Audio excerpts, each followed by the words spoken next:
We've seen simple interest in the past. How many of us have a bank account? Anybody's got a bank account? You've got lots of money in your bank account. You're earning interest. The idea behind interest, maybe you've got that 0.02% per month, and it's for every $1,000 you have in there, they give you an extra penny. It's embarrassingly low for such a good economy. You're not seeing any of it. Back in my day, my senior year in high school, People's Bank just got into Stop and Shop, and I worked in Stop and Shop. So, ooh, People's Bank, 5% interest. It was awesome. For every $100 you had in the bank, they give you $5 at the end of the month, basically. So I was like rolling in cash. You get, for every $1,000 you have in the bank, you get 2 cents a month. So I was considerably well off, more well off than you are. The idea behind interest is that they're going to pay you money based upon how much you have. I'm going to share with you a percentage of it. Now, the way banks work is they don't just have a bucket full of cash sitting in the basement. What they do is they take their money and they lend it to other people, credit cards, mortgages, and they charge interest. So they're going to charge people a percentage, but by you leaving money in the bank, they give you a little bit of a share behind that. Now, simple interest is that it's a linear rate. You receive a percentage of your original amount for however long you keep your money in there. So, is that showing up enough? Money, we can see that money.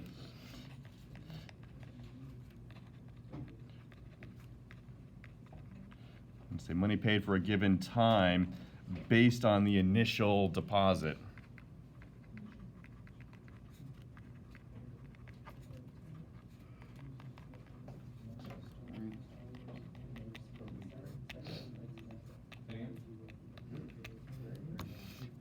Formula for interest, the amount of interest, we say is PRT. So defining the letters along the way. I stands for how much interest you receive. That's the money that you get. P stands for principal. That's our starting amount.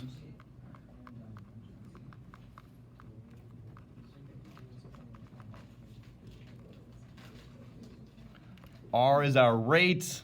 That's our percentage rate. We're going to write that as a decimal.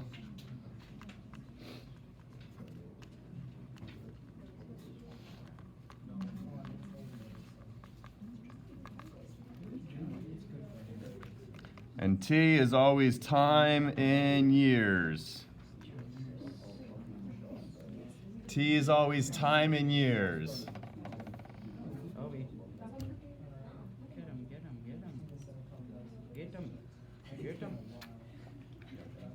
I'm going to have you forever kind of stored in here as you're getting them. Be YouTube famous as the get them guy. I don't know if you want to do that.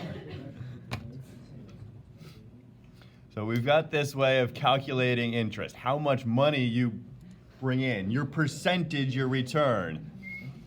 As an example, $3,500 is invested. So that's going to be, that's our starting, our seed money. That's our principal. Simple interest rate. Now, as we move through, it's going to be simple compound interest. Reading for information. If it says simple interest, you should be using one of the simple interest formulas. If it says compounding, you would use a compound interest formula. Seems simple. If it says simple interest, use simple interest. So it's a little bit of reading for information as we go along here. We've got a rate of 7%. Now we've got our principal is going to be $3,500. Our rate 7%, so R is going to be 0.07. From a percentage to a decimal, we move the decimal point 2 spaces. So if I've got 7%, I'm going to move it 2 spaces to the left, 0.07. That changes from a percentage to the decimal. If we have the decimal and we want the percentage, we would move 2 spaces to the right. All right, per year, how much interest? This tells us what we're trying to find. So what's that I value? How much interest are we going to have? The investment is held for 4 years. We've got our time is 4 years. So looking through, we want the interest amount. We have $3,500 starting. We have 7% interest, and we're doing that for 4 years. Let me plug it into the formula. Let me see that. Is that too dim? Okay, we can kind of get that. 3,500, 0.07 for $980.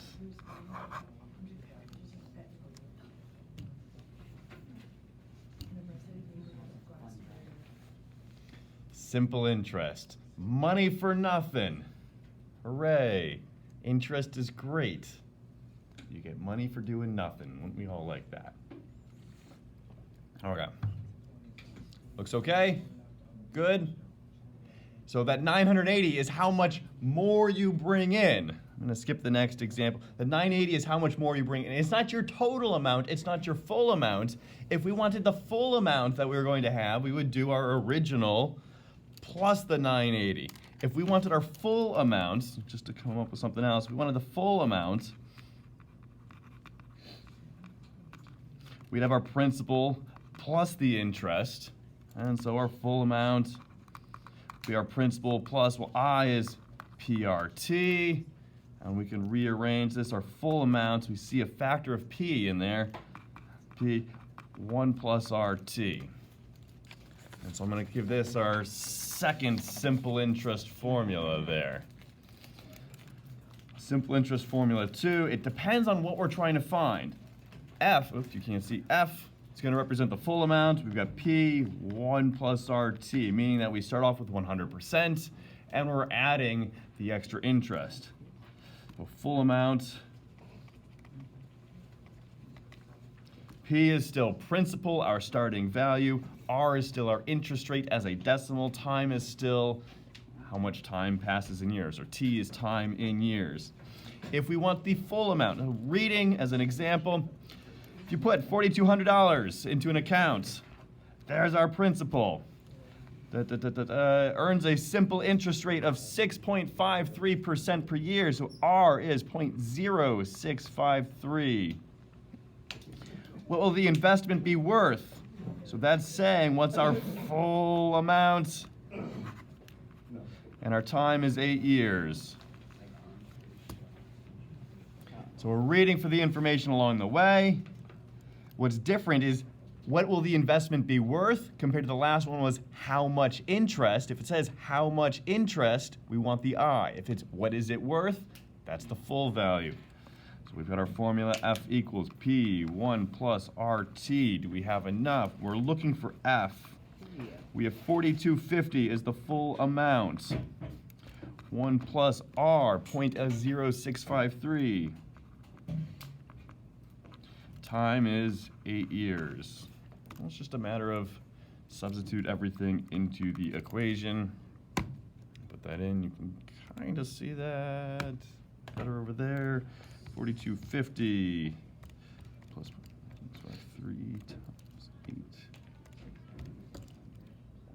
8. 64, 70, 20.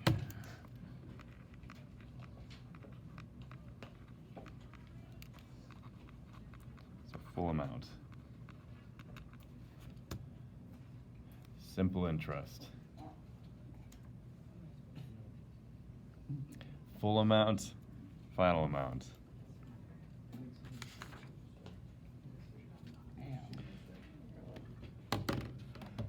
Now, in this, there's a few different parts that we can find.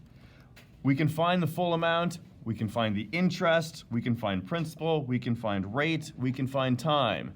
So there's really 5 different pieces that we can solve for here. It's just a linear equation, as in there's no exponents anywhere. We can solve for each of the different parts. I want to do one more example, the reading for information, finding the bits. Now the next one, find the amount of money you must deposit. That's saying, what's the principal value? So reading through, what are we trying to find is an important part so we can set up the formula correctly. I'm going to go on, if you're following the notes that I've got, number 6. I'm just jumping right through it. I wasn't going to do that one. I want to do something a little bit different because here's something that constantly we make some small mistakes.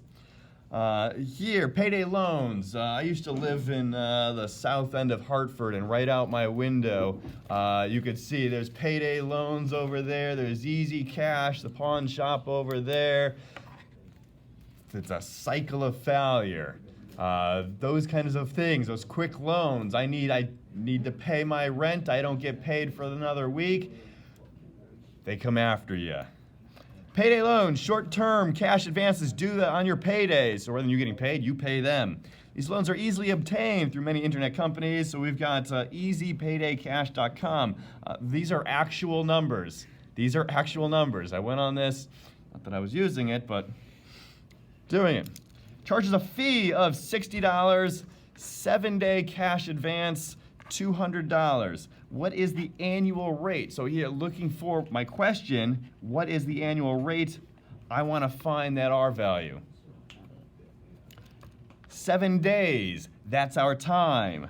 Time is 7 days. Cash advance. So the way this works is I'm going to loan you $200. How much are you going to pay me back? $260. You're going to pay me $260. So either the full amount is $260 or just the interest is $60. So that fee is really our interest is $60. Or we could say the full amount is $260. I give you $200. You pay me back the $200 and the extra $60 7 days later. What rate does that represent? So what I see is I've got I, I've got P, I've got T, I want R. That's the first formula. So I equals P, R, T. I'm going to make a mistake here. So I, that's $60. Our principal is $200. Our rate, we don't know. Our time, 7 days. Years. Time must be in years. This is in days. Time must be in years. So I'm going to fix that 7. How many days are there in a year? 365. How many days are there in a leap year? 364. Right? Aren't we graduating high school soon? 366. All right. How many weeks in a year? There's 52 weeks in a year. How many weeks in a leap year? 52. All right. How many months in a year? How many months in a leap year? 12. All right. Anyway, we've got 7 days out of 365. We actually need 60 equals 200 times the rate. I need to convert that from days to years. It's, well, 7 days out of 365. So I'll do the time, the unit, whatever I have, out of however many of those units make 1 year. 7 out of 365. So I can put that together. My rate, I would divide by the 7 over 365. I can do 6 divided by 7 over 365. I'm also going to divide by that 200. So I can plug that in. That's 60. Oops. So 60 divide by 7 over 365. I'm also going to divide by 200. It tells us 15.64. 15.64. 15.64 as a percentage.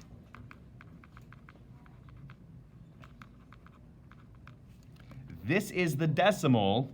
Percentage, we move 2 spaces to the right. So this is 1,564% interest rate. Your bank pays you 0.02%. Your bank charges you maybe 4%. Student loans, if you're going and taking out student loans, might be 5-6%. This is 1,500%. Those are real numbers.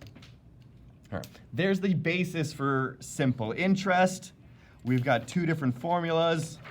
We have either the interest-only formula, given principal, rate, and time, or we've got the full amount formula where we've got principal, the rate, and the time. Working through that.